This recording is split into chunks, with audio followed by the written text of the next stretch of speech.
todos, meu nome é Marco Aurélio Bortolin, eu sou professor de Direito do Consumidor do curso de Direito da Universidade de Araraquara e estamos aqui nesse vídeo para tratar de dois temas, dando continuidade aos nossos encontros em ambiente remoto diante da suspensão por decreto sanitário de autoridade pública em razão da pandemia tão conhecida ante o advento do coronavírus, do Covid-19. Muito bem, então para superar as dificuldades por não estarmos em encontros presenciais, estamos aqui com este canal no YouTube, juntamente com a disponibilização de material de apoio pela plataforma Google Classroom e também encontros em horários de aula pelo Google Meet, em transmissões ao vivo. Muito bem, os temas que iremos tratar hoje aqui são relacionados aos vídeos anteriores que envolvem o estudo da responsabilidade do fornecedor por danos causados aos consumidores em sentido estrito e à coletividade de consumidores na prática do fornecimento. Falaremos da garantia legal e de seus prazos de exercício e da desconsideração da personalidade jurídica da empresa fornecedora. Ambos os temas totalmente relacionados com o que estávamos então falando sobre a responsabilidade do fornecedor pelo fato do produto, pelo fato do serviço e a responsabilidade do fornecedor pelo vício do produto e vício do serviço, compreendidas entre os artigos 12 e 20 do Código de Defesa do Consumidor. Pois bem, vamos começar então pelos prazos de exercício da garantia legal. Bem, como nós já tratamos em outras passagens aqui no canal, o direito do consumidor de ser efetivamente reparado por quaisquer danos que venha a suportar na relação de consumo diretamente ou por força de relações de consumo que ele não estabeleceu, direta ou indiretamente, decorrem de um direito básico, encartado no artigo 6º, inciso 6, da Lei 8.078 de 1990, o Código de Defesa do Consumidor. E o regime de atribuição dessa responsabilização do fornecedor é quase todo fundado em risco do negócio, teoria de risco do negócio, de apuração objetiva. Portanto, o elemento subjetivo quase nunca tem relevância, a não ser na hipótese do serviço prestado pelo profissional liberal individualmente considerado. Regra do artigo 14, parágrafo 4º. Tirando essa exceção no regime, nós teremos sempre, em regra, a apuração da responsabilidade objetiva do fornecedor. Muito bem, então isso decorre de um direito básico de efetiva reparação, calcado em um princípio de vulnerabilidade do consumidor na identificação da relação jurídica de consumo, regra dos artigos 2º e 3º, 4º e 6º do Código de Defesa do Consumidor. Muito bem. Já destacamos então a teoria informadora, o regime de responsabilização, tirando a exceção do profissional liberal, e agora falaremos dos prazos. O Código de Defesa do Consumidor ele determina prazos para o exercício do direito de reparação do consumidor diante da responsabilização pelo vício do produto ou do serviço, estabelecendo tais prazos no artigo 26 do CDC, e segue o Código com outro prazo para o exercício de direito reparatório por parte do consumidor diante do acidente de consumo derivado de um defeito de produto ou serviço, a suscitar a responsabilidade pelo fato do fornecedor. Regra do artigo 27. Até aí, estabelecer essa distinção dos prazos de exercício, e diga-se, maior prazo de exercício do direito de reparação para a responsabilidade pelo fato do fornecedor, do que os prazos previstos para o exercício do direito de reparação do consumidor na hipótese de responsabilidade pelo vício do fornecedor, tem lógica, tendo em vista que essa norma ela é calcada em valores constitucionais, hierarquizando valores, e, portanto, se a responsabilidade pelo fato do fornecedor decorre de lesão que consumidores ou não consumidores suportaram em relação a valores superiores, vida, saúde, segurança, honra, é claro que o prazo, há uma lógica totalmente explicável em se estabelecer um prazo com artigo próprio, né, separado do outro artigo, um artigo específico com prazo maior, estamos falando do artigo 27, com um prazo maior, para que os consumidores e os não consumidores, a coletividade de consumidores, possam exercer seus direitos de reparação.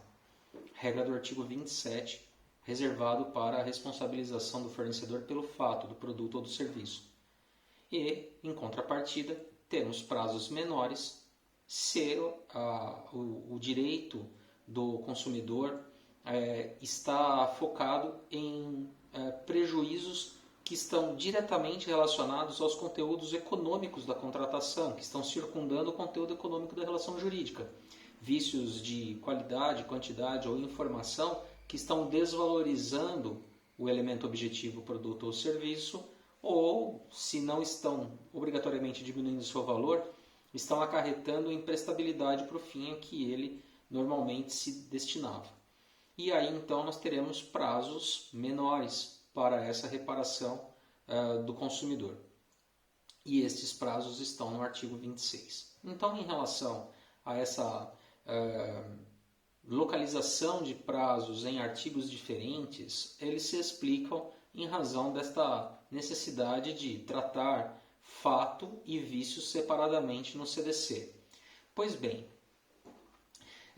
ainda antes de nós mencionarmos os prazos em si, nós temos aqui um outro problema que me parece antecedente em relação a questões de aprovação do texto sem uma revisão mais cuidadosa, texto legal sem uma revisão mais cuidadosa, que é a própria opção da norma de tratar prazos de reparação do consumidor por responsabilidade pelo vício de produtos e serviços como sendo prazos de decadência. Ao passo que, para o prazo de reparação do consumidor ou do não consumidor ou da coletividade de consumidores pelo fato do produto ou do serviço, tratar-se de um prazo prescricional. Haveria mesmo alguma razão para que os prazos de exercício do direito de reparação na responsabilidade pelo vício do produto e do serviço fossem decadenciais, ou seja, essencialmente diferentes dos prazos do prazo de reparação por danos em razão da responsabilidade do fornecedor por fato do produto ou do serviço? Claramente não. Nós sabemos identificar claramente a diferença que normalmente temos para esta distinção de prazo extintivo decadencial para prazo extintivo prescricional. O prazo extintivo decadencial, ele normalmente é reconhecido para as hipóteses em que a extinção se aplica para a aquisição, incorporação do direito ao patrimônio jurídico. Diferentemente da extinção por prescrição, em que nós consideramos a existência do direito e a sua extinção pelo não exercício. Então, aqui, se nós considerarmos que, à luz da teoria do vício, como falamos em outros vídeos, se toda a matéria, se todo o tema de responsabilidade do fornecedor, responsabilização civil do fornecedor, decorre da teoria do vício, seja porque o produto ou o serviço é mais inseguro, se tornou mais inseguro do que deveria ser um vício de segurança em relação aos demais vícios que ficam circunscritos ao produto ou ao serviço, desvalorizando-o, vício de qualidade, de quantidade, de informação, esse vício de segurança que gera o acidente de consumo, que suscita a responsabilidade do fornecedor pelo fato, é apelidado de defeito apenas para distinguir, mas todos os problemas decorrentes da fase pós-contratual são vícios. Eles emanam da própria teoria do vício. É que nós temos no CDC uma distinção com regimes de reparação diferentes, e aí costumamos atribuir ao vício de segurança a terminologia de defeito, que vai gerar responsabilização do fornecedor pelo fato, em razão desse acidente de consumo. Já os outros vícios, eles atingem primordialmente o próprio produto ou serviço, desvalorizando, e não se propagam para atingir outros valores do consumidor que não aquele do equilíbrio econômico do contrato. Muito bem, então vão atingir lá vida, saúde e segurança ou não. Então todos eles decorrem de vício. E os vícios de segurança, tidos como defeito, ou os vícios propriamente ditos de qualidade, quantidade e informação, todos estes atacam o direito do consumidor em relação ao equilíbrio que se esperava na fase pós-contratual em razão da contratação. O mesmo se aplica para as demais pessoas que não são contratantes em sentido estrito, porque elas também não podem ter lesão ou ofensa decorrente dos atos de consumo alheios. Então a lógica é a seguinte: se porventura de um ato de consumo houver ofensa a direito do consumidor em sentido estrito ou de outras vítimas que não são consumidoras em sentido estrito, já há previamente na norma a previsão de efetiva reparação. Então, se houver ofensa em decorrência da disponibilização, ofensa de qualquer natureza, econômica ou de valores superiores, por conta da disponibilização, da exploração da ordem econômica, disponibilização de produtos ou serviços, já há previsão de que haverá direito de efetiva reparação. O que nos faz considerar que tanto para o vício quanto para o defeito estaremos de qualquer forma, de acordo com a teoria do vício, tratando de direitos que já estão incorporados no patrimônio jurídico dos consumidores e não consumidores e que, portanto, se houver alguma extinção por não exercício, se dará sob a ótica da prescrição. Porque eles já, como consumidores ou não consumidores, atingidos que foram por produtos ou serviços, eles, consumidores ou não consumidores, eles teriam direito à efetiva reparação. Então, de qualquer forma, sob qualquer prisma, seja do ponto de vista da responsabilidade pelo fato, artigo 27, seja sob o prisma da responsabilidade pelo vício, artigo 26, essencialmente, nós estaríamos considerando aqui que se houver extinção por não exercício, nós trataríamos de prescrição para quaisquer das hipóteses. Mas o legislador optou por tratar para vícios, optou por tratar da extinção sob a ótica de decadência. E na hipótese de acidente de consumo, optou por tratar da extinção do direito do consumidor sob a ótica da prescrição. Repetimos, para nós, ambas as modalidades de responsabilização do fornecedor, à luz da teoria do vício, que a base é a mesma, seriam prescricionais. E isso também reforça a ideia de que, na prática, no particular aspecto da relação de consumo, não para a hipótese de responsabilização pelo fato, em razão de um defeito que causa acidente de consumo, mas na hipótese do vício, que inclusive temos lá o prazo de reparo de 30 dias para vícios que recaem sobre produtos que não são essenciais ou vícios não graves, vimos isso no artigo 18, é necessário considerar que estes prazos eles precisam em determinado momento de uma suspensão. Por quê? Porque está sendo discutida a reparação, está sendo discutido o conserto. Então, não seria mesmo decadência, porque nós sabemos pela teoria geral que os prazos decadenciais não se suspendem e não se interrompem e os prescricionais comportam estes fatores no seu curso. Então, seriam, sob qualquer prisma, seriam prescricionais. Mas o legislador lançou mão de decadência no artigo 26 para tratar de extinção de direitos de reparação dos consumidores e não consumidores na hipótese de responsabilidade do fornecedor pelo vício. E a despeito disso, dadas as particularidades do vício do produto, que enseja a possibilidade de reparação direta, naquele prazo do artigo 18 de 30 dias, se outro não fosse contratado. O legislador, então, optou no artigo 26 por estabelecer causas que obstam a fluência do prazo de decadência, causas que obstam a fluência do prazo. Essa obstaculização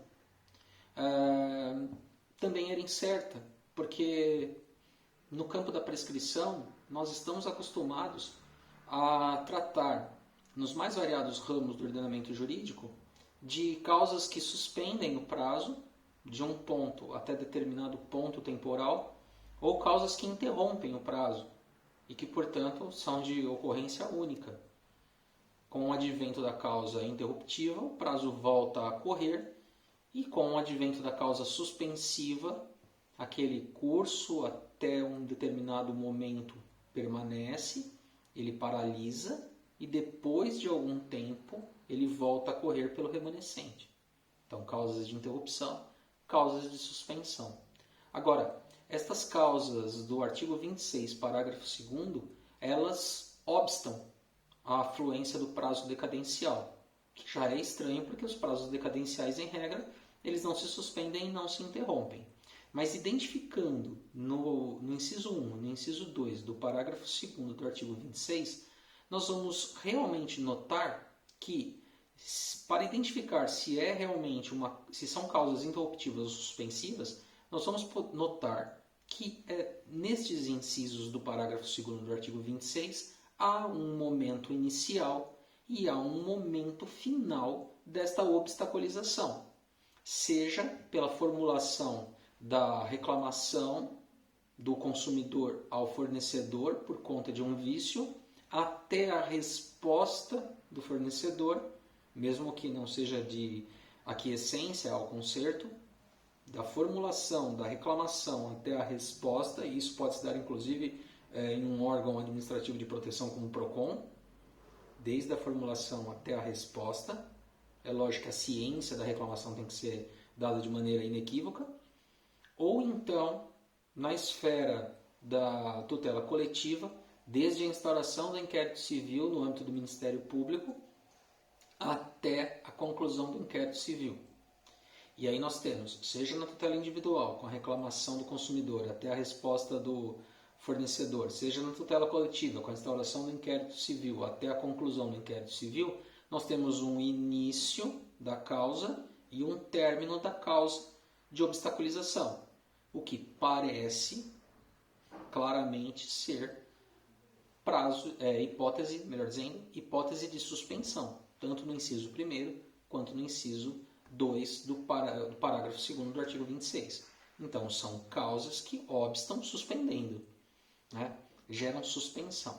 Muito bem. Então, falamos aqui da natureza jurídica do prazo, que não seria apropriado considerar que são realmente decadenciais na hipótese de reparação por vício do produto ou do serviço, mas, embora não fossem decadenciais, há necessidade de reconhecermos situações de suspensão dessa fluência. Portanto, isso só reforça a ideia, repito, de que seriam prazos realmente prescricionais. De qualquer forma, estes prazos estão estabelecidos no próprio artigo 26 como sendo de 30 dias para produtos e serviços não duráveis e de 90 dias para produtos e serviços duráveis. 30 dias para produtos e serviços não duráveis, exemplo de produto não durável, alimentos. Exemplo de serviço não durável, serviço de decoração de casamentos, por exemplo. Porque terminada a festa, a decoração está em grande parte já deteriorada. E no caso de produtos duráveis, podemos ter livros, computadores, celulares, enfim, gêneros imobiliários, né? Então, produtos duráveis ou serviços duráveis. Serviços de construção civil, serviços de reparos em produtos, em veículos, funilaria e pintura, enfim, serviços duráveis, né? Então, prazos de 30 e 90 dias. Muito bem. Esta é a dificuldade? Não, porque o termo inicial destes prazos se dá, de acordo com o parágrafo 1º, a partir da entrega do produto ou da conclusão do serviço. Então nós teríamos, a partir deste termo inicial, 30 dias para produtos e serviços não duráveis e 90 dias para produtos e serviços duráveis, sendo que, ocasionalmente, a fluência deste prazo, a partir deste termo inicial, que é a entrega do produto ou a prestação final do serviço, pode vir a se suspender do momento em que o consumidor faz a reclamação, da ciência da reclamação ao fornecedor, através de prova inequívoca, até a resposta, e com a resposta, aquiescendo o fornecedor em consertar, em trocar, em substituir, em desfazer o negócio, em abater o preço, aí volta a correr pelo remanescente, ou então na tutela coletiva, no âmbito do Ministério Público, com a suspensão do prazo, com a instauração do inquérito civil, até a conclusão do inquérito civil no âmbito do Ministério Público. Muito bem, então, seria essa a dificuldade? Me parece que não também. Esse artigo 26, ele tem uma nuance que nós precisamos ter uma cautela. O Código fala, no artigo 26, logo no caput, de vícios que são aparentes, vícios que são visíveis. E esta indicação do artigo 26 quebra um pouco, rompe com a tradição do direito dos contratos de trazer a causa de redibição para um reequilíbrio da fase pós-contratual derivado de um vício oculto. E por quê? Porque para o direito privado, só o vício oculto gera desequilíbrio. Afinal de contas, o equilíbrio do contrato se deu entre a aparência do que a coisa representava e o preço pago pelo alienatário. Então, se depois da tradição o alienatário descobre um vício oculto pré-existente à tradição, é óbvio que gera um desequilíbrio. E aí a lei civil, que simplesmente reproduz uma fórmula romana antiquíssima, permite o restabelecimento do equilíbrio com o desfazimento do negócio, redibição, ou então abatimento proporcional do preço, para que se restabeleça o equilíbrio em outro patamar de valor. Agora vejam, no direito civil, o vício que permite este tipo de fórmula de reequilíbrio na fase pós-contratual é o vício oculto, aquele que não é percebido pela cautela mediana dos contratantes. Portanto, o incauto, aquele que contrata sem olhar a coisa, sem ter mínima cautela, ele não tem depois pretensão, seja estimatória, seja redibitória, porque essa sua falta de cautela mínima necessária não permite considerar que o preço pago não levava em consideração o vício aparente. Pois bem, este é um conceito muito importante, porque nós vamos precisar nos socorrer do direito civil para entender o que o legislador consumerista quer ao tratar do vício aparente para o vício oculto no parágrafo 3º do artigo 26. Chama a atenção de vocês para isso. Então, sempre, tradicionalmente, nós tivemos, desde o direito romano antigo, a fórmula de reequilíbrio lá na geração de efeitos de um contrato translativo por conta do vício ser oculto. Fosse o vício aparente, não haveria nada que se desfazer ou de abater preço, porque não haveria proteção a se dar ao alienatário. No direito do consumidor, o legislador parte do pressuposto que os produtos e serviços visam abastecer necessidades dos consumidores, de seus familiares, e que, portanto, a incidência da teoria do vício precisa ser maior. Então, o legislador ele não se pauta apenas com aquela noção de que as partes estão em posição de equilíbrio e que, portanto, só o vício oculto desequilibra. O legislador se vale de outro critério. O produto precisa atender às necessidades do consumidor e, portanto, nenhum vício, seja o oculto, seja o aparente, livra o fornecedor da reparação. E isso também em razão da enorme vulnerabilidade do consumidor, que compra rapidamente, que se vale de contrato de adesão, que abastece necessidades, que tem vida corrida. E aí, portanto, para diminuir o nível de vulnerabilidade do consumidor, o legislador amplia a incidência da teoria do vício na normatização da relação jurídica. Pois bem, então o artigo 26 estabelece que para qualquer vício, o vício aparente e, consequentemente, o vício oculto.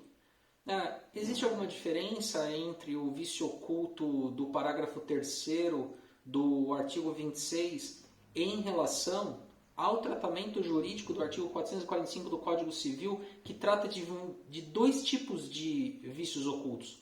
Lá no direito civil nós temos o vício oculto, que se manifesta nas primeiras experimentações, utilizações, e o vício oculto, que fica latente com o uso normal e vai eclodir depois do uso normal, depois de algum tempo ele eclode e periciado a coisa mostra que o problema pré-existia a tradição.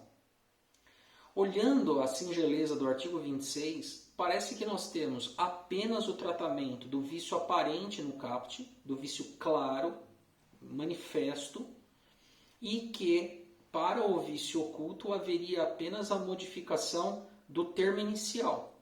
O termo inicial deixaria de ser a entrega do produto ou a conclusão do serviço para ser o momento em que o consumidor viesse a perceber a existência do problema. Sinceramente, se fosse assim, nós deixaríamos a descoberto o consumidor na hipótese regulada pelo artigo 445 do Código Civil, que temos o vício que se manifesta depois das primeiras experimentações. Ele não está simplesmente oculto por estar oculto numa caixa ou por não ter sido operado com uma alavanca, um botão, etc. Porque senão, mesmo oculto, ele se manifestaria. Então, se eu compro um rádio, por exemplo, e ele está brilhando, novo, e o vício, para se mostrar, bastaria que eu girasse o botão. Girando o botão, eu verificaria que há um vício. Pronto, esse vício se manifestaria nas primeiras utilizações. Agora, nós vimos, por exemplo, no direito civil, que se você entrega um animal, um pet, um cavalo, pode ser que ele tenha uma doença pré-existente à tradição, que não está mostrando o animalzinho doente, mas que depois de algum tempo ele manifesta a doença, você leva ao veterinário e a análise do caso mostra que o animal trazia consigo um vício, trazia consigo um mal.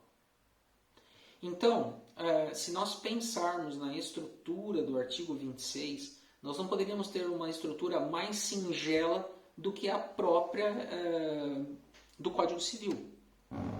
Por isso, me parece que por esta referência de vício oculto do parágrafo 3º, nós devamos pensar em vício, tal qual lá no artigo 445 do Código Civil, em vício oculto, mas não por conta da percepção visual, e sim porque a coisa permite utilização e o vício latente, escondido na coisa ou no serviço, não se manifesta. Vamos dar um exemplo, uma casa. Vamos considerar uma casa bonita, linda, pintada, tudo certinho, uma casa nova, que foi construída por um construtor independente e que vendeu a um consumidor, um sobrado. O consumidor olhou com muita atenção, certinho, recebeu todos os projetos, foi cuidadoso, olhou os projetos, vistoriou a casa, mas não é possível ao consumidor fazer uma ampla perícia estrutural. Depois de algum tempo, obviamente, depois de 90 dias, começam a surgir rachaduras na estrutura do imóvel. Ora, o que temos aqui? Vício. Temos que considerar, então, numa perícia, por que as rachaduras apareceram. Vamos supor que a perícia aponte que as rachaduras apareceram por conta de subdimensionamento da estrutura de ferro e concreto do alicerce. Então, convenhamos que o vício coexistia com a coisa e que aí ele se manifestou. Então, é importante nós estabelecermos uma distinção entre o que é oculto, porque ele está dentro de uma caixa, ou porque eu simplesmente não o utilizei, e aí quando eu o utilizo, ele se manifesta. Porque aí, este vício aparente não é aparente para o campo visual, ele é aparente para o uso. Então eu costumo dizer para os alunos na aula, alunos e alunas em aula presencial, se eu compro uma batedeira de bolos, um liquidificador, e se eu girar o botão, o seletor, e ele não ligar, ele tem vício. O vício é oculto ou é aparente? O vício é aparente, porque ele já se manifestou na primeira utilização, na segunda utilização. Agora, se o vício ocorre depois de alguns minutos, na velocidade 5, e aí então o motor desliga, então eu tenho um vício latente, porque talvez demande 1 ano para que eu chegue àquela experimentação.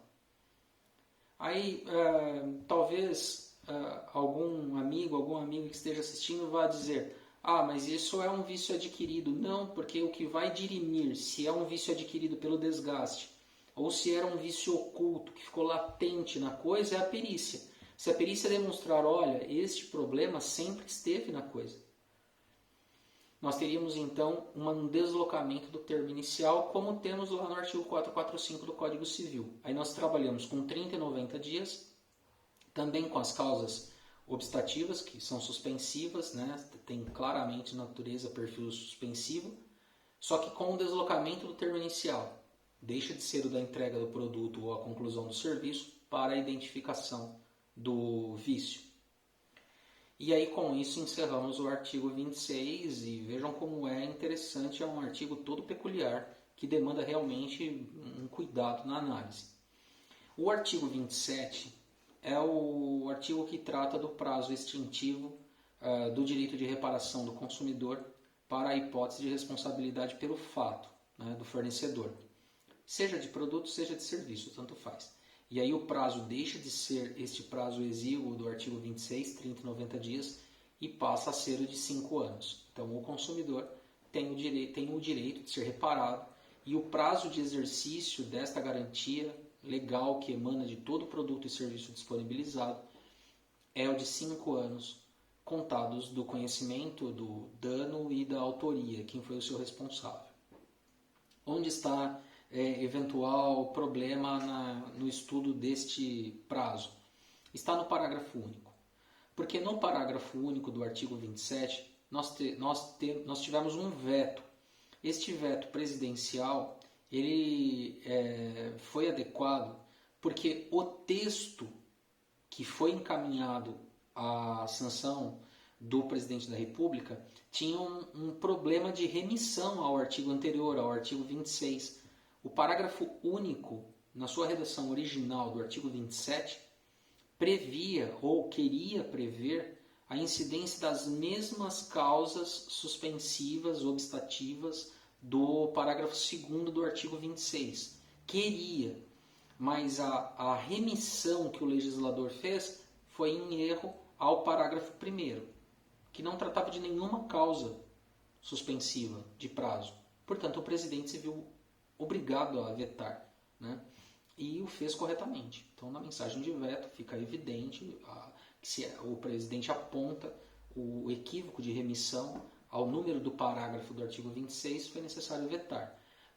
Dirão vocês assim, mas por que a referência? A referência é que há um contrassenso. Nós temos para as grandes causas, como por exemplo, tivemos a queda do jato da TAM no aeroporto de Congonhas. É óbvio que se inicia toda uma investigação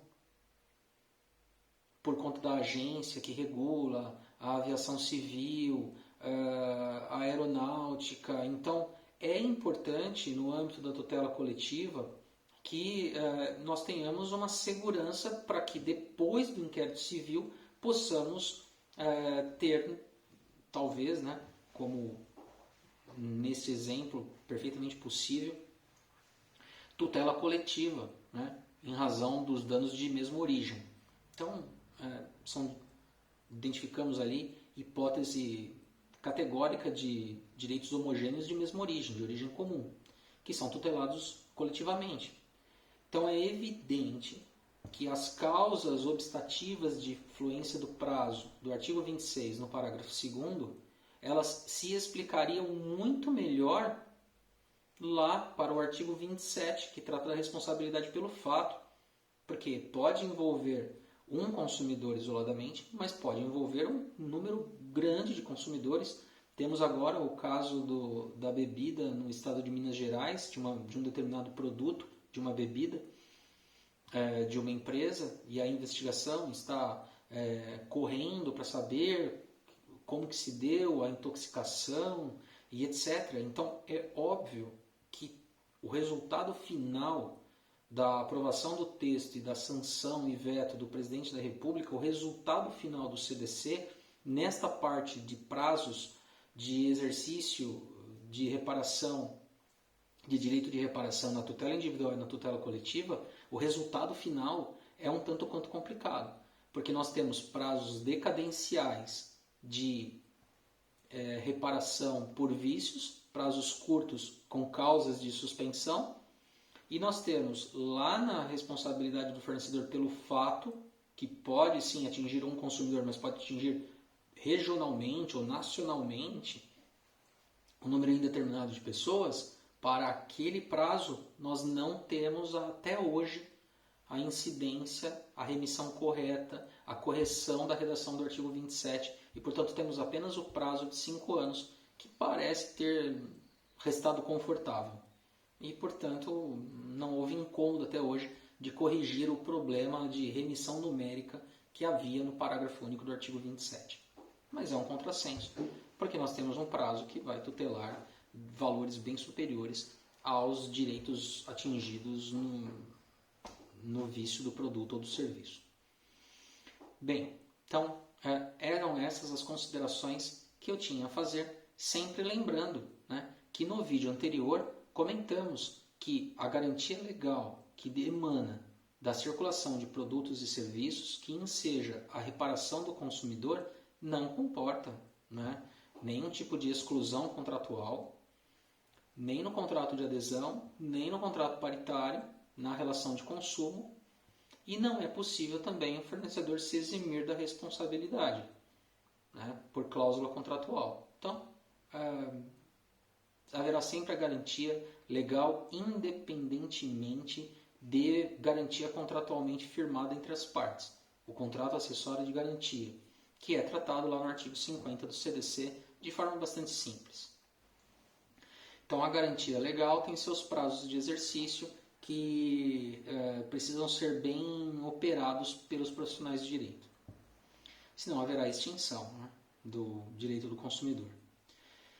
O segundo tema deste vídeo diz respeito à desconsideração da personalidade jurídica, que não é algo específico do direito do consumidor, porque nós temos referências na doutrina de desconsideração da personalidade jurídica de há muito tempo e que ganharam positivação no ordenamento jurídico brasileiro desde os anos 60 do século XX, né? Na década de 60.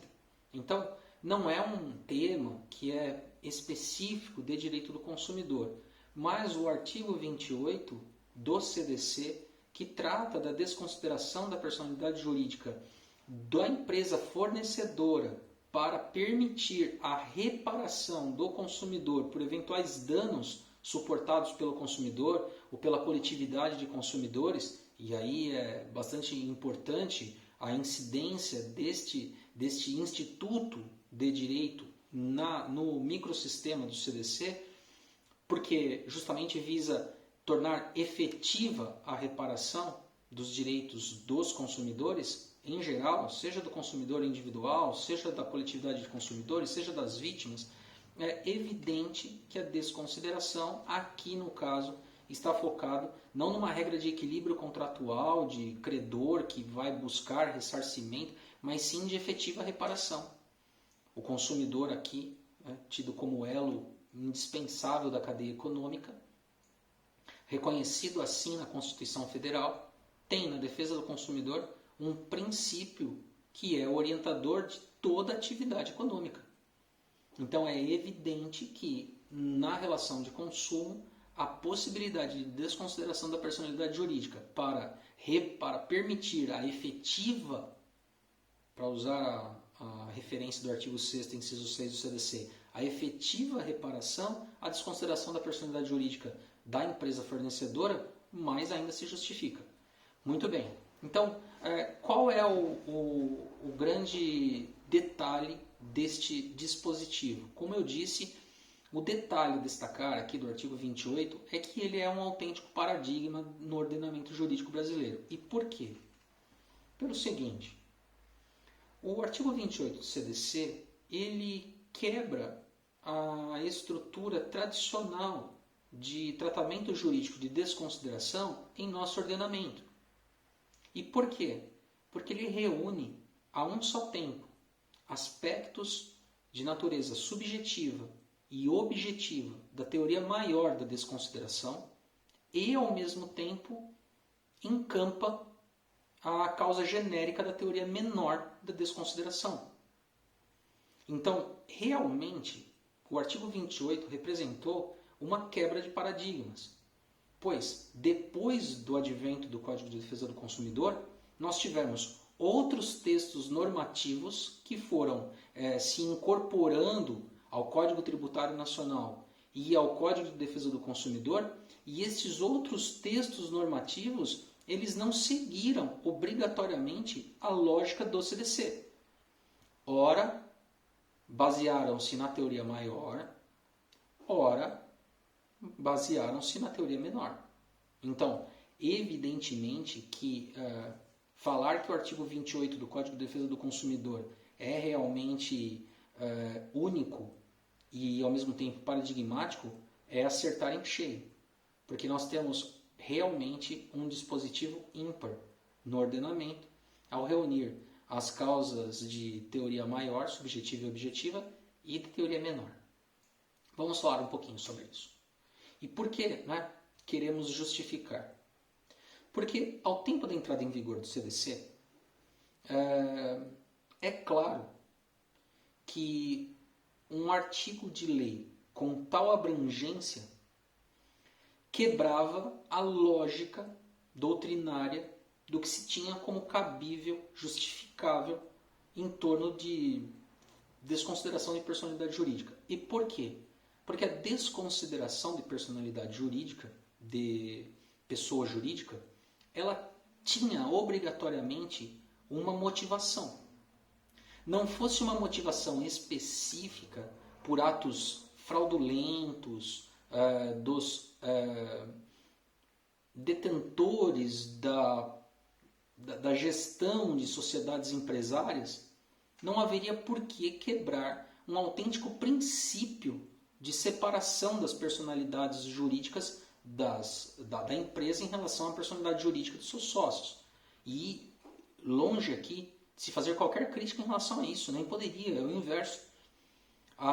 O véu que recai sobre a personalidade jurídica aqui é fundamental. Esse véu, esse escudo que separa a personalidade jurídica dos sócios em relação à personalidade jurídica da empresa é fundamental, é essencial, porque ela estimula a economia, ela incentiva a criação de novas empresas, porque ela permite, com segurança jurídica, que as empresas, as pessoas jurídicas em geral, possam atuar de forma decisiva em seu campo negocial, sem que a estabilidade patrimonial dos sócios, lógico, observando o regime jurídico de constituição de cada sociedade, mas sem que aquele patrimônio particular possa se confundir de qualquer sorte com o patrimônio da empresa.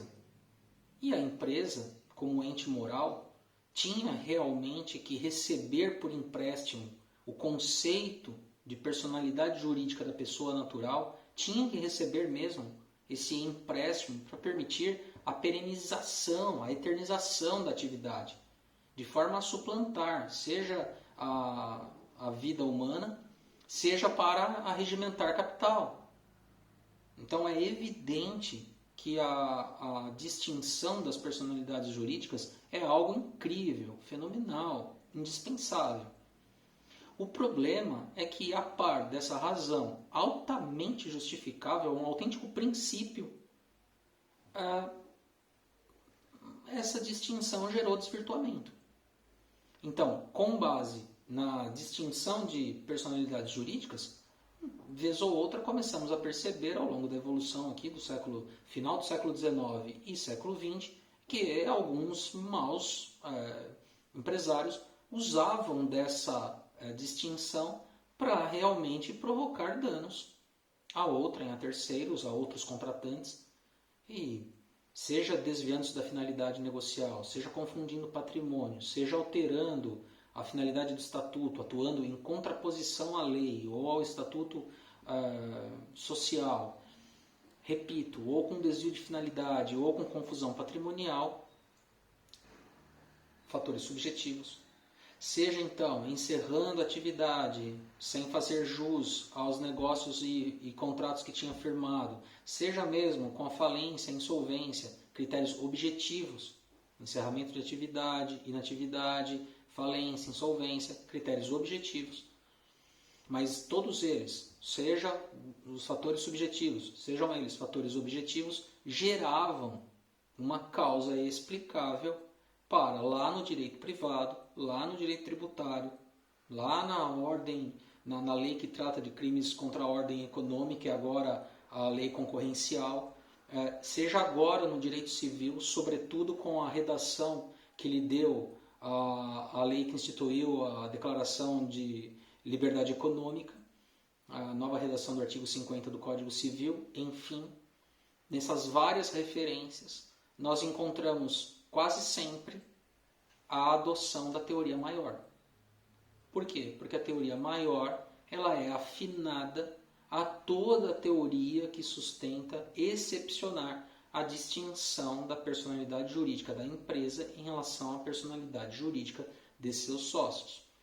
Pois bem, então, reafirmo aqui a total adesão em relação a esta exceção, ao cabimento da teoria maior mesmo, para o campo do direito privado, para o campo do direito tributário, para o campo do direito concorrencial, reafirmo. Agora, o que às vezes causa uma certa estranheza é a adoção da teoria menor. Porque com a teoria menor, o ramo jurídico do ordenamento que adota a teoria menor, ele torna prescindível estes atos, esses fatores subjetivos de mau exercício dos atos societários. Então, por exemplo, eles não exigem que tenha ocorrido desvio de finalidade, não exigem que tenha ocorrido confusão patrimonial, não exigem que tenha ocorrido ofensa à norma ou ao contrato social, não exigem que tenha ocorrido ainda falência, insolvência ou encerramento de atividade. Estamos falando de quais ramos do ordenamento? Estamos falando do direito ambiental, com o artigo 4º da Lei 9.605 de 98, e estamos falando do direito do consumidor, com o artigo 28. E por que consideramos ao mesmo tempo que lá para o direito privado exista, lá para o direito tributário exista, lá para o direito concorrencial exista razão em estes ramos do ordenamento só aceitarem a teoria maior, fatores ora subjetivos e objetivos, da teoria maior, aquela que motiva realmente, que justifica a desconsideração, e por que aqui aceitamos que em direito ambiental e em direito do consumidor, no caso do direito ambiental, só a teoria menor, e no caso do direito do consumidor, aspectos subjetivos e objetivos da teoria maior, artigo 28 caput, e a teoria menor no artigo 28, parágrafo 5º. Por quê? E por teoria menor significa que não é necessário uma causa específica, basta, subjetiva ou objetiva, basta que o patrimônio não seja suficiente para gerar reparação. Que o próprio patrimônio em si da pessoa jurídica seja o obstáculo à reparação efetiva. Teoria menor. Artigo 28, parágrafo 5º no CDC artigo 4º da Lei 9.605 de 98. E por quê? Porque ambas têm raiz constitucional. A ordem econômica, no artigo 170 da Constituição, que premia a iniciativa privada, a livre iniciativa, esta ordem econômica, neste dispositivo constitucional, ele se pauta por princípios, linhas principiológicas, das quais extraímos a defesa do consumidor ou respeito ao meio ambiente. Então, há que se considerar que estes princípios, eles orientam a atividade econômica, de sorte que a gente não pode coletivizar o prejuízo. Nós precisamos restringir aos exploradores das atividades que afetem consumidores ou meio ambiente, nós precisamos privatizar o prejuízo. Então, se porventura a empresa que explora a atividade vier a causar um dano ambiental ou dano aos consumidores, não é possível que simplesmente por falta de desvio de finalidade, ou por falta de confusão patrimonial, ou por falta de insolvência ou de falência, não é possível que por conta desses fatores que são tão caros ao direito privado, que não se permita a efetiva reparação. Por quê? Porque a própria liberdade de explorar a ordem econômica é pautada por esses valores. Daí porque se justifica a adoção da teoria menor nestes campos do ordenamento jurídico. Daí porque também eu particularmente sustento que nós não podemos pegar o artigo 28 e espraiá-lo para outras áreas do ordenamento jurídico, para outros ramos do ordenamento jurídico. Nós devemos aplicar a rigidez da teoria menor apenas para estes campos que sustentam a livre iniciativa econômica na Constituição. Porque é óbvio que nestes casos não é possível coletivizar os prejuízos simplesmente porque a pessoa jurídica que explora a atividade econômica não tem patrimônio suficiente para arcar com a reparação. Então, se nós pegarmos, por exemplo, a tragédia da explosão do Osasco Plaza Shopping, ou a queda, a ruína do edifício Palace 2 no Rio de Janeiro, nós vamos, nestes exemplos famosos da jurisprudência brasileira, no estado de São Paulo, no estado do Rio de Janeiro, e com reflexos no Superior Tribunal de Justiça, vamos identificar o reconhecimento da teoria menor no direito do consumidor. E isso, inclusive, eu faço referência no texto de apoio que está na plataforma Google Sala de Aula. É importante nós percebermos que a desconsideração da personalidade jurídica para o direito do consumidor, ela justifica a adoção da teoria menor. Dirão vocês assim, nossa, mas qual é a preocupação? A preocupação é o seguinte, temos um outro problema de veto no artigo 28. Ao tempo da entrada em vigor do CDC, já que falamos disso lá no artigo 27, no artigo 28 tivemos um problema, só que o erro não foi do texto legal, foi do próprio veto. Porque a mensagem de veto do presidente da República, ela estabelecia veto direcionado por parágrafo 1º do artigo 28. E as razões do veto para o parágrafo 1º giravam em torno da desnecessidade de ampliar causas de desconsideração, tendo em vista que as do caput do artigo 28 já estavam alinhadas à tradição da desconsideração no Brasil e no mundo. Teoria maior. Acontece que o parágrafo 1º não trazia ampliação das causas. A ampliação das causas está no parágrafo 5º, que traz a teoria menor. Então, o veto indica que o presidente da República, à época, vetaria a teoria menor no artigo 28, parágrafo 5º. Mas aí o veto é que fez erro de remissão ao número do parágrafo e acabou gerando o veto ao parágrafo 1º.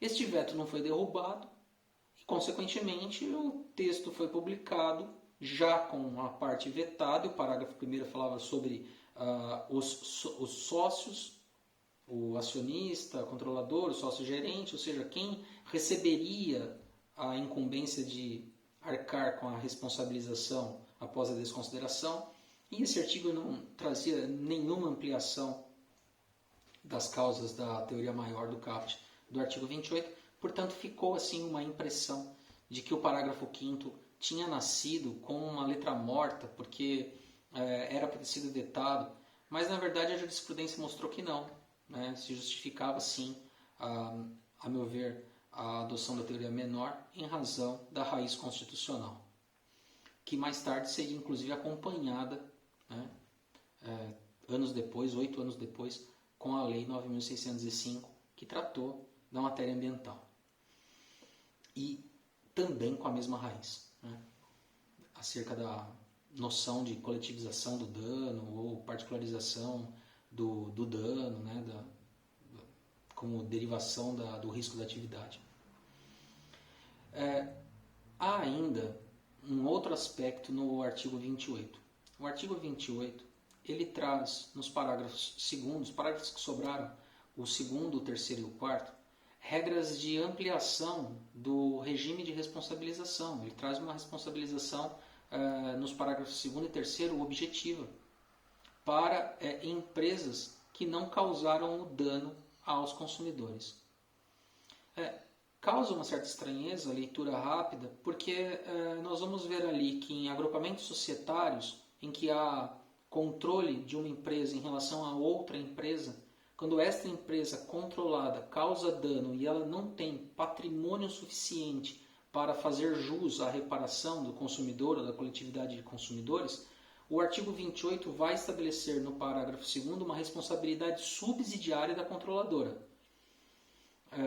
Obviamente objetiva, porque a empresa controladora não causou dano. Então, a responsabilização objetiva por conta do vínculo de controle que a empresa que está sendo responsabilizada subsidiariamente, secundariamente, se a diretamente responsável não tiver danos. Então, antes de se falar mal dessa regra, eu vejo com bons olhos, porque ela protege, em última análise, a desconsideração em detrimento da personalidade jurídica dos sócios. Então, a empresa que tem relação de controle com outra, ela gera a responsabilidade objetiva subsidiária da controladora, caso o patrimônio da controlada não faça jus à reparação.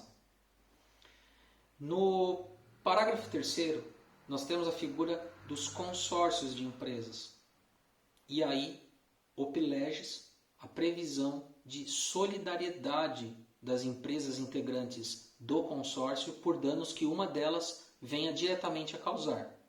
Justifica-se a previsão, a mudança da regra de responsabilidade objetiva solidária para subsidiária do parágrafo 2º, da subsidiária para a solidária do parágrafo 3º? Sim, justifica-se. Por quê? Porque as empresas elas podem se consorciar episodicamente para uma determinada finalidade. E se no exercício daquela finalidade, por exemplo, a construção de uma estrada, a construção de uma hidrelétrica, se nessa atuação episódica ela causa danos, aí, para eventuais danos causados a consumidores, nós teremos então uma solidariedade das empresas que compõem o consórcio. É importante isso porque, terminada a construção, terminada a atividade, o consórcio se esvai e as empresas seguem suas vidas de maneira autônoma. Então é importante já determinar a responsabilidade solidária. E no parágrafo 4º, nós temos uma previsão de responsabilidade não objetiva para as empresas que têm participação societária em outra empresa acima de 10%, e hipótese em que estas outras que têm participação societária acima de 10% respondem, mas apenas se elas atuaram diretamente, atuaram culposamente na causação do prejuízo aos consumidores. Então, temos uma empresa que tem que tem participação societária de outra empresa. Esta outra empresa vai responder somente se ela tiver essa participação societária acima de 10% das cotas e se ela atuou diretamente na causação do prejuízo. Do contrário, ela só pela participação societária ela não responderá. E é fundamental para nós buscarmos os conceitos que são totalmente aplicáveis ao artigo 28, parágrafo 2º, 3º e 4º, darmos uma olhadinha nos artigos 1097 a 1100 lá do Código Civil, que são artigos fundamentais para a gente entender esses direcionamentos da lei de consumo. Bem, eram estas as considerações que eu queria fazer, comentar sobre os vetos, falar sobre a desconsideração da personalidade jurídica, tudo voltado para a efetiva reparação do consumidor, a raiz constitucional da proteção, a questão tortuosa do artigo 26 do CDC, a natureza jurídica dos prazos extintivos do direito do consumidor, enfim, e os prazos em si. E com isso, falamos sobre os aspectos que envolvem a responsabilidade do fornecedor por danos causados aos consumidores em geral. Eram essas as considerações que eu queria fazer em relação aos artigos 26 a 28 do Código de Defesa do Consumidor. Eu encerro aqui este vídeo, agradecendo a todos e a todas pela atenção, desejando que todos estejam bem, suas famílias e amigos, e esperamos que no próximo vídeo possamos falar sobre o assunto relacionado a práticas comerciais, oferta, e que possamos desenvolver o nosso curso enquanto estamos nesta situação de isolamento social sem a possibilidade de aulas presenciais. Muito obrigado, um abraço.